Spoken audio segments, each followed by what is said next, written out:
नमस्कार मंडळी, श्री स्वामी समर्थ. स्वागत आहे तुमचे माझ्या यूट्यूब चॅनलवरती.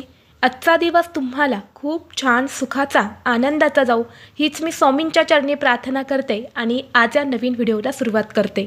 उद्या 4 डिसेंबर वार गुरुवार आणि या दिवशी आलेली आहेत मार्गशीर्ष पौर्णिमा. दरवर्षी मार्गशीर्ष पौर्णिमेला दत्त जयंती साजरी केली जाते. या मार्गशीर्ष पौर्णिमेला संध्याकाळी मृग नक्षत्रावर भगवान दत्तांचा जन्म झाला आणि म्हणून या दिवशी दत्त जयंती ही देखील साजरी केली जाते. या मार्गशीर्ष पौर्णिमेचा प्रारंभ 4 डिसेंबरला सकाळी 8:37 होणार आहेत आणि समाप्ती 5 डिसेंबरला पहाटे 4:43 होणार आहेत.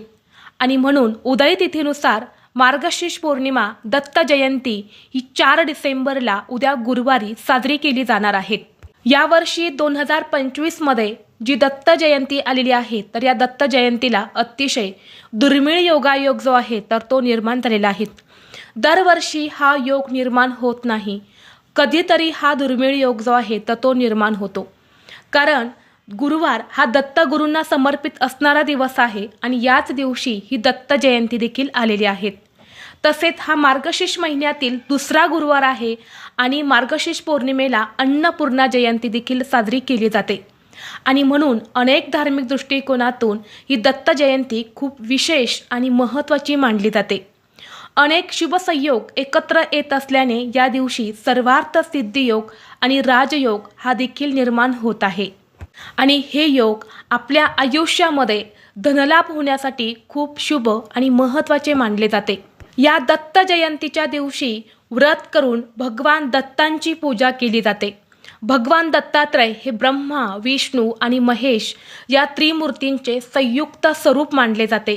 भूतलावरील असुरी शक्तींना नष्ट करण्यासाठी दत्तगुरूंनी जन्म घेतला होता आणि म्हणून हा दिवस अतिशय महत्त्वाचा मानला जातो. या दत्त जयंतीला दत्त पौर्णिमा असे देखील म्हटले जाते.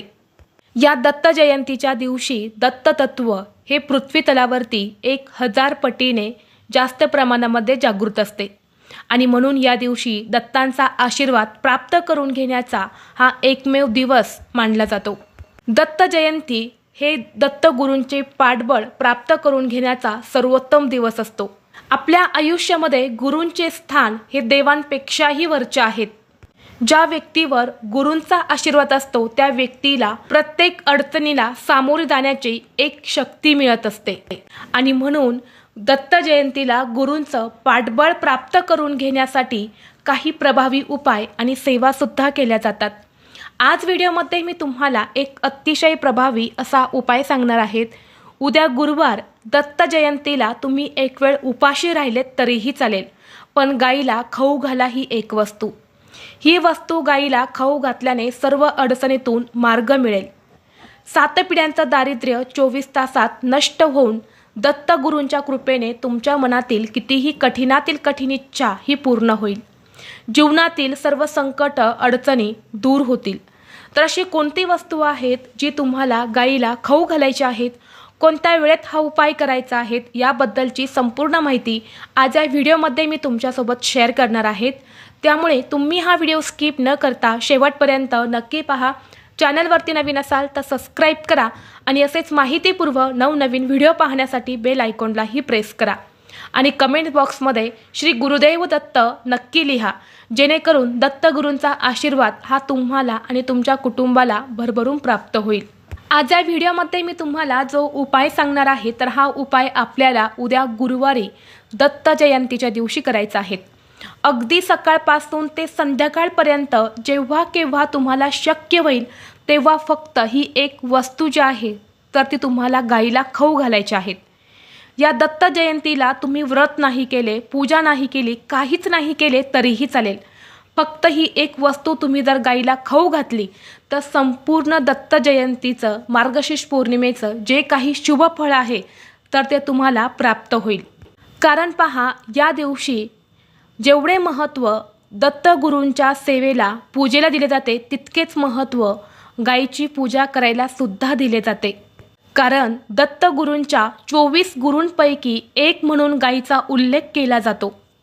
आणि म्हणून या दिवशी गोसेवेला खूप महत्त्व दिलं जातं. तुम्ही दत्तगुरूंचा कोणताही फोटो बघितला असेल तर त्या फोटोमध्ये तुम्हाला त्यांच्या मागे औदुंबर वृक्ष आणि त्याचबरोबर एक गाय तसेच 4 कुत्रे हे आपल्याला अवश्य दिसतात. तर दत्तांच्या पाठीमागे असलेले औदुंबर वृक्ष हे दत्तांचे पूजनीय रूप आहे, कारण त्या वृक्षामध्येच दत्ततत्व हे जास्त प्रमाणामध्ये असते. आणि गाय हे पृथ्वीचे प्रतीक आहे. ऋग्वेदाने गायीला अगण्य म्हटले आहेत आणि गाय ही अद्वितीय असल्याने जयुर्वेद सांगतो. अर्थवेदात गायीला संपत्तीचे घर म्हटले जाते आणि पुराणिक मान्यतेनुसार गाय हे विष्णूंचे रूप आहे. आणि दत्तगुरू हे दुसरे तिसरे कोणीही नसून भगवान श्रीहरी विष्णूंचाच एक अवतार आहेत. गाय ही पवित्रता, पालनपोषण आणि मातेचे प्रतीक मानले जाते, जी दत्तगुरूंचे आणि त्यांच्या शिकवणीचे सार दर्शवत असते. आणि या गायीमध्ये दत्ततत्व हे जास्त प्रमाणामध्ये असते, म्हणून दत्तगुरूंच्या जवळ गाय ही असते. आणि म्हणून या दिवशी गायीची सेवा उपासना ही आपल्याला आवर्जून करायची आहेत.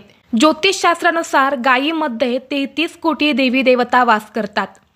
33 म्हणजेच 12 आदित्य, 8 वसु, 11 रुद्र आणि 2 अश्विन कुमार असे मिळून 33 होतात.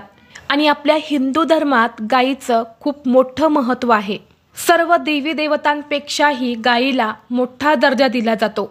आणि म्हणून या दिवशी जर तुम्ही ही एक वस्तू गायीला खाऊ घातली तर साक्षात दत्तगुरू ही तुमच्यावरती प्रसन्न होऊन तुमच्या सर्व मनोकामना पूर्ण करतील.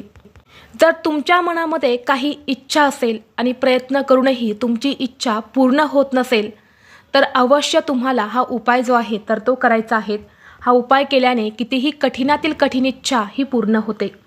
तसेच तुम्हाला कोणत्याही कामामध्ये यश मिळत नसेल, कोणतंही महत्त्वाचं काम तुमचं पूर्ण होत नसेल तरी हा उपाय केल्याने 100% त्या कामामध्ये तुम्हाला यश मिळेल. तसेच जर तुम्हाला सतत पैशांच्या आर्थिक अडचणी येत असतील, आलेला पैसा तुमच्या घरामध्ये टिकत नसेल, पैसे येण्याचे मार्ग हे खूप कमी आहे परंतु घरातून पैसा बाहेर जाण्याचे मार्ग हे खूप जास्त असेल, आजारपण असेल, घरातली गरिबी आणि दरिद्री ही संपायचं नाव घेत नसेल तर तुम्ही उद्या दत्त जयंतीला अवश्य ही एक वस्तू गायीला खाऊ घाला. तर हा उपाय करण्यासाठी तुम्हाला उद्या दत्त जयंतीला सकाळी लवकर उठायचं आहे, स्वच्छ स्नान करायचं आहे. अंघोळीच्या पाण्यामध्ये तुम्हाला थोडंसं गाईचं कच्चं दूध आणि हळद टाकून स्नान करायचं आहे. यामुळे आपलं शरीर हे शुद्ध आणि पवित्र होते. स्नान करून झाले की तुम्हाला तुमच्या देवघरातील देवांची विधिवत पूजा करून घ्यायची आहे. दत्तगुरूंची मूर्ती असेल तर मूर्तीवरती अभिषेक करा, फोटो असेल तर स्वच्छ पुसून काढायचे आहेत. धूप दीप अगरबत्ती लावून वातावरण हे तुम्हाला प्रसन्न करायचं आहे. दत्तगुरूंना पिवळी फुलं, पिवळ्या रंगाची मिठाई अर्पण करायची आहेत आणि यानंतर तुम्हाला हा उपाय करायचा आहे. यामुळे दत्तगुरू हे प्रसन्न होतील आणि आपण जो काही उपाय करू त्या उपायाचा आपल्याला शीघ्र फळ प्राप्त होईल. आता हा उपाय करण्यासाठी तुम्हाला थोडंसं गव्हाचं कणिक घ्यायचं आहे. त्या कणकेमध्ये तुम्हाला अगदी चिमूटभर हळद टाकायची आहेत, 2 चमचे तुम्हाला दूध टाकायचं आहे आणि थोडंसं पाणी टाकून तुम्हाला त्या कणकेचा एक उंडा तयार करायचा आहे, एक गोळा तयार करायचा आहे. यानंतर तुम्हाला काय करायचं आहे, अगोदरच 4 ते 5 तास थोडीशी 1 चमचाभर चणा डाळ जी आहे तर ती पाण्यामध्ये भिजत ठेवायची आहे. आणि यानंतर जेव्हा आपण या कणकेची चपाती बनवणार आहे तेव्हा चपाती बनवताना तुम्हाला त्या कणकेमध्ये थोडासा गूळ आणि ही भिजवलेली चणा डाळ जी आहे तर ती घालायची आहे आणि त्याची तुम्हाला अगदी छोटीशी एक चपाती बनवायची आहे. ज्या प्रकारे आपण पुरणपोळी बनवतो अगदी त्याच पद्धतीने तुम्हाला त्या चपातीच्या गोळ्यामध्ये ही चणा डाळ आणि गूळ घालून तुम्हाला याची एक चपाती बनवायची आहे.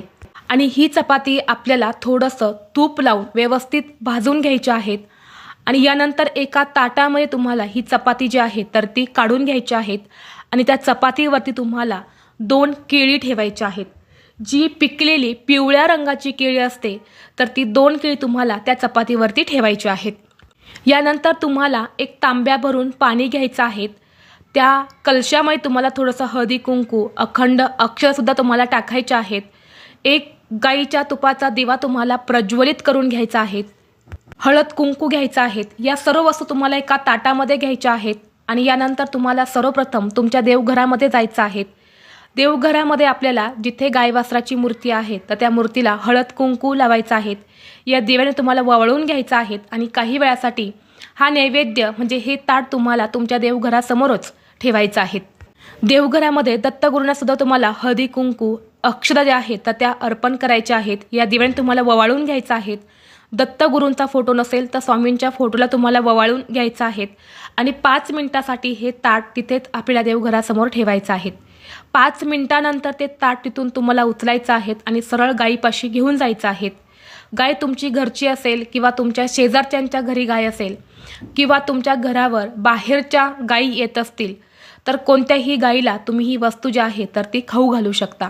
गायीपाशी गेल्यानंतर सर्वप्रथम तुम्हाला गायीच्या पायावरती हे पाणी टाकायचं आहे. गायीला हळद कुंकू लावायचं आहे आणि यानंतर ही जी चपाती आणि ही जी 2 केळी आहेत तर ती तुमच्या हाताने तुम्हाला गायीला खाऊ घालायची आहेत. बघा, जेव्हा गाय कोणतीही वस्तू खाते तेव्हा ती जिभेने घेत असते आणि म्हणजेच जिभेने अगोदर तोंडामध्ये घेते आणि यानंतर ती खात असते. तर जेव्हा तुम्ही गायीला ही वस्तू खाऊ घालणार आहे तेव्हा गायीच्या जिभेचा स्पर्श हा आपल्या हाताला झाला पाहिजे. अशा पद्धतीने आपल्याला ही चपाती आणि केळी जी आहे तर ती खाऊ घालायची आहेत. जेव्हा गायीच्या जिभेचा स्पर्श हा आपल्या हाताला होतो तेव्हा तिथेच आपलं दारिद्र्य, गरिबी, अडचणी ह्या दूर होतात. वाईट गोष्टी, नकारात्मकता, आपल्यामध्ये असणारे सर्व दोष, इडापिडा जी आहे तर ती सर्व काही नष्ट होते आणि त्या क्षणी आपलं आयुष्य हे बदलायला सुरुवात होते. लक्ष्मी आपल्यावरती प्रसन्न होते आणि म्हणून आपल्या हाताने जर गायीला खाऊ घालणं शक्य झालं तर हातानेच खाऊ घाला आणि ते अगदी शक्य नसेल तर मग तुम्ही ताटामध्ये तसंच ठेवायचं आहेत आणि तसेच ताट जे आहे तर ते गायीसमोर ठेवायचं आहेत. आता यानंतर तुम्हाला गायीला 11 प्रदक्षिणा करायच्या आहेत. प्रदक्षिणा करत असताना तुम्हाला ओम नमो भगवते वासुदेवाय नमः या मंत्राचा जप करायचा आहे आणि दोन्ही हात जोडून आपल्याला मनोमन आपली इच्छा जी आहे तर ती व्यक्त करायची आहेत. तर अशा पद्धतीने हा छोटासा उपाय जो आहे तर तो आपल्याला उद्या दत्त जयंतीला करायचा आहे. जर तुम्हाला उद्या गायीला गूळ, चपाती किंवा केळी खाऊ घालणं शक्य झालं नाही, तुमच्या घरी गाय नसेल, तर जेव्हा तुम्ही कुठे बाहेर जाणार आहे, बाहेर तुम्हाला कुठे गाय दिसली तर तिला हिरवा चारा तुम्ही अवश्य खाऊ घाला किंवा तुम्हाला काही फळं भेटली तर ती सुद्धा तुम्ही त्यावेळी गायीला खाऊ घालू शकता. या दिवशी गाय दिसणं हे खूप शुभ मानलं जातं.